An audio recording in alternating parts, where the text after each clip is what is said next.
How's it going? Unseen Abyss here, back again as promised with another video, and this time I'm going to be talking about the time I had an out-of-body experience on acid. When it comes to strange and weird things that can happen to you in life, having a near-death experience is probably about as weird and as strange as it's gonna get. As I tell you this story, just keep in mind that this was a very spiritual and meaningful and big experience in my life, probably the biggest. Before I get into what happened specifically that night, I want to let you guys know that I do have experience doing other substances. I'd smoked a lot of weed before this. I had done LSA, the precursor to LSD. I had done some weaker forms of acid, I guess. I had done 25I. These are the worst drugs I ever did. I'd smoked K2 and bath salts, and those were awful drugs. I wouldn't wish them upon my worst enemy. Some of the feelings that those kinds of drugs can give you. Just so you know, I'm not a lightweight. When I had done acid before, things would just get kind of trippy and melty and kind of like breathy, and the colors would get really bright. You know, the grass was greener, you know, it would get like, everything would get vivid. Maybe there'd be like a screen door of geometric squares and shapes coming forth from themselves all over the place or something like that. There'd be, you know, some real baseline hallucinations. The closed eye visuals on mushrooms are unbelievable. I've never done a substance where it straight up like fixed my depression for a long period of time. So I had had some experience doing psychedelics and hallucinogens. That night, I was in a state of mind of kind of just, I don't care what happens. I had been living out of my truck. I was really poor. And I was just kind of like content, for better, for worse, to just be like, oh, whatever happens, happens. I hadn't eaten very well for like 3 days. So I had been fasting without knowing, and if anybody knows anything about fasting, you know that brings you closer to the divine. Not having a bunch of food in your body helps you not be so grounded to this world. And the last thing is I had drank a Monster before taking this hit of acid. So I was having a really hard time after I had taken the acid getting my like body to level out, just because whenever you do a stimulant before you do a hallucinogen, that stimulant often intensifies the hallucinogen that you do. I was poor, content, had fasted, and had just taken a stimulant before I took this hit of acid. Now, this hit of acid was extremely strong. Usually when I take a hit of acid, I either wouldn't puke or I'd puke lightly after about an hour. Within like 5 to 10 minutes, I was just barfing, straight up barfing. I gotta do a video on this guy alone. He's no longer with us, unfortunately, but this guy who was giving out this acid, man, he was a character out of Gilligan's Island or something. That's all I can like think to describe this guy, is like he's from Gilligan's Island or like from Fear and Loathing in Las Vegas. One of these guys that are just like, it's impossible this human being was born this way. He had to have done a lot of acid to have gotten this way. Anyways, I had puked a whole bunch. I had run out of the bathroom, and I looked over at my friend who had also taken a hit of the acid, and he was crouched over a bucket holding it, and he just looks up at me and he just shakes his head like this, and I'm just like, oh, I don't know if it was triple dipped, I don't know if it was the analog of acid, I don't know if it was just like structurally similar to DMT to cause this type of reaction. I don't know. It was insane. I start to become very aware of a humming noise in the back of my head, and this humming noise is getting louder and louder and louder, and like there was so much happening all at once that I'm kind of going to be going over myself a little bit here. And I felt a spinning, like a fidget spinner, in the center of my like brain start to go faster and faster, almost like my pineal gland was like charging up or something, right? And I'm just like, whoa, what is that feeling? And the guy who had given me the acid, we'll just call him Guy. Why not? And just imagine this skinny dude with curly hair and these big black glasses being like, do you feel spinning, man? And I'm kind of freaked out at this point. I'm just like, yeah, I feel the spinning, man. Like, what the fuck is this? What the hell is going on? And he's just all like, we gotta get you prepared. So the whole time he's saying this stuff to me, the spinning noise is getting louder and louder and louder, and it's turning into a high-pitched charge that almost is so high-pitched I can't hear it anymore. And it feels like there are little hands grabbing the center of my forehead. And I hear a voice in my head, and it sounds like a female voice. And it sounds like very like angelic and motherly and like divine and stuff like that. And it says my name, and it's like something around the lines of, what are you doing? And I'm just like, well, what do you mean, what am I doing? I'm getting fucked up. It's what I always do. And the voice goes, no, your life is worth more than you know. And I'm like, what does that mean? And the voice is like, here, I'll show you. Well, so the whole time my friend's laying me down on the ground, a guy who had given us this acid, and he's making me like lay a certain way on the ground where he's putting my head towards true magnetic north. He's like, we gotta get your head towards true magnetic north, man. This is it. This is the moment. Here we go. And he looks at me and goes, now put your hands over your solar plexus. And I just go like this, like a pharaoh or something like that, like a mummy, because I guess I thought that was my solar plexus or something. And all the while, this charge is getting more and more intense, and it feels like my brain is just boiling. It feels like I'm literally like having an orgasm from the center of my skull. After a while, I saw like this tunnel of light where I'm laying on my back with my eyes closed, head pointed to true north, whatever his little app on his phone told him true north was.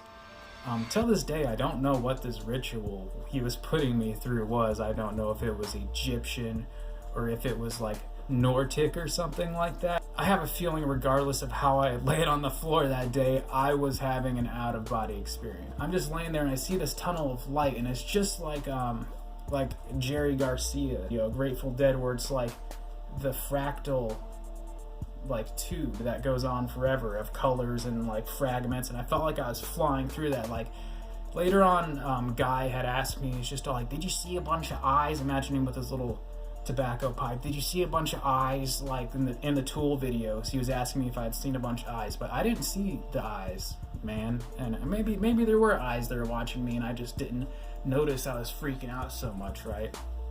So anyways, I go through this tunnel, and suddenly, this is where it gets freaky. Prepare your minds.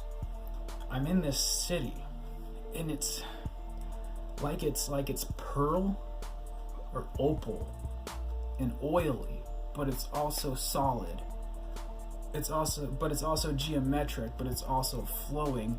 It's like glowing emerald, but it's not. It's like glowing white at the same time. It was so strange. And I'm standing there, right? And there's this hallway going towards this building in the center of the city that's like really, really tall up, and there's kind of like an orb at the top of this building, and there are all these like beings that like, they look like gods and goddesses kind of. Now remember, I could be telling you, like I said, it's so hard to describe. Like others have said, it's so hard to describe exactly what it looks like, because it is just beyond fathom. Like it is, there's no way to describe it in words. There's no way to paint it in a picture.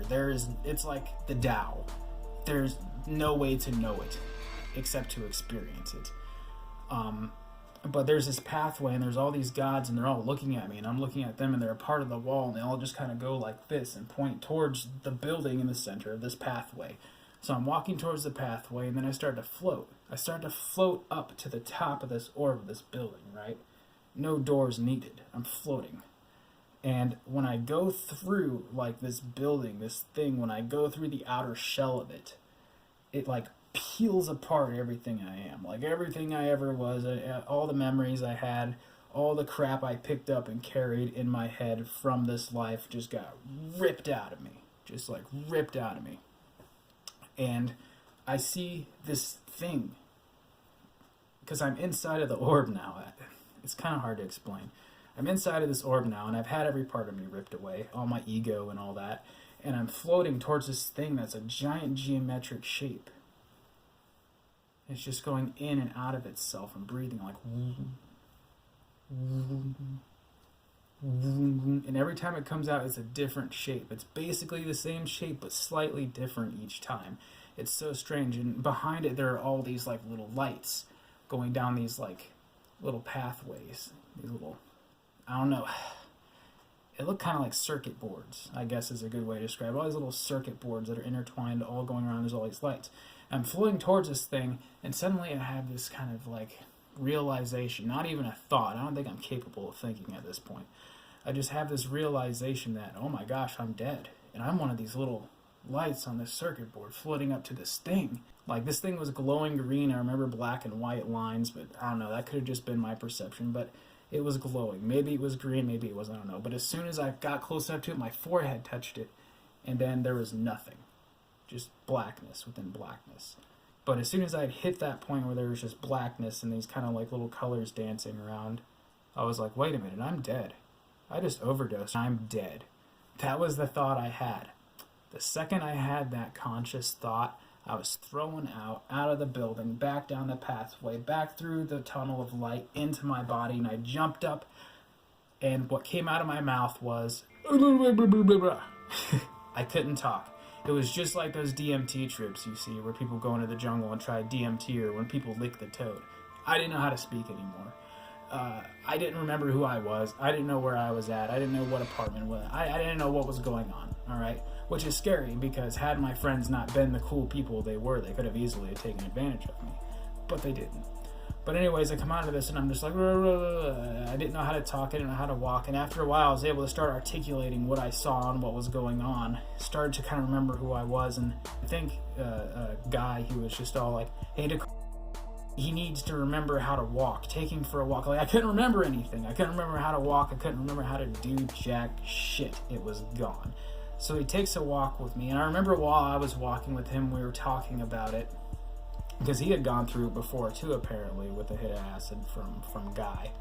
I don't know what chemist Guy goes to get his acid, but damn. Anyways, I'm walking, and it feels like I'm not walking. It feels like I'm in one place, and the earth is rotating underneath my feet, and I'm not the one walking. The earth is rotating. Life is happening to me, and I'm just kind of there.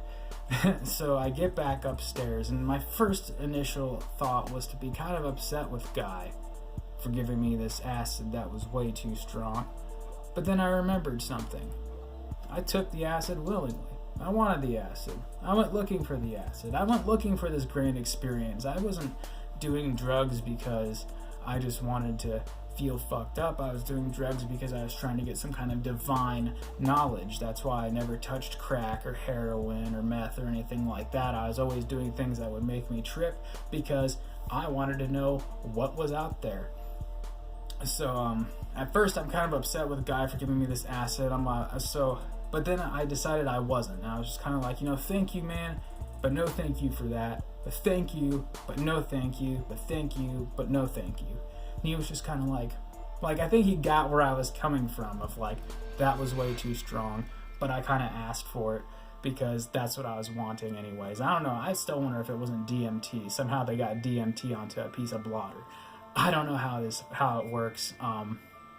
But yeah, it was Bender from Futurama that was on the blotter. Weeks, I think months, maybe even a year later, I was talking to two of my old friends from high school, and I told them about taking this hit of acid. They said that they had a similar reaction.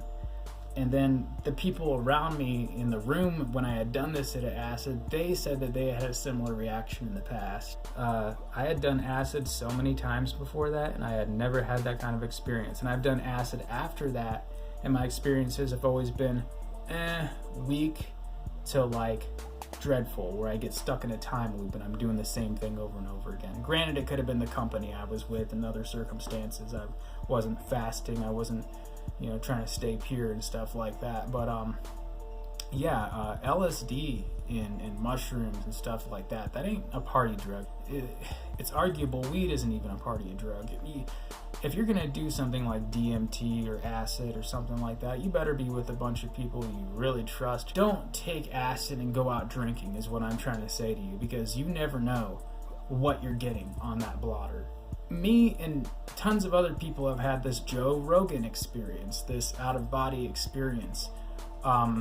It's even said that ancient schools in Greece would do this and stuff like that. Like, there would be a festival where they go out, they drink ergot wine, they trip nuts and try to extract some kind of divine information or wisdom from the grand source of all of existence, and come back and try to make it coherent. So there have always been stories of this kind of thing happening. I thought it was interesting that it happened to me. But I really appreciate you guys listening.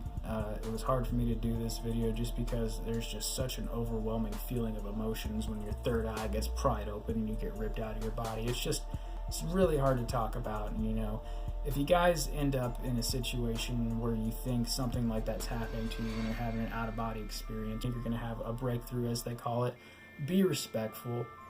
Be respectful to the beings that you see. You know, what's told to you is told to you not just in words, but in feelings and in energy. And it's really meant for you alone.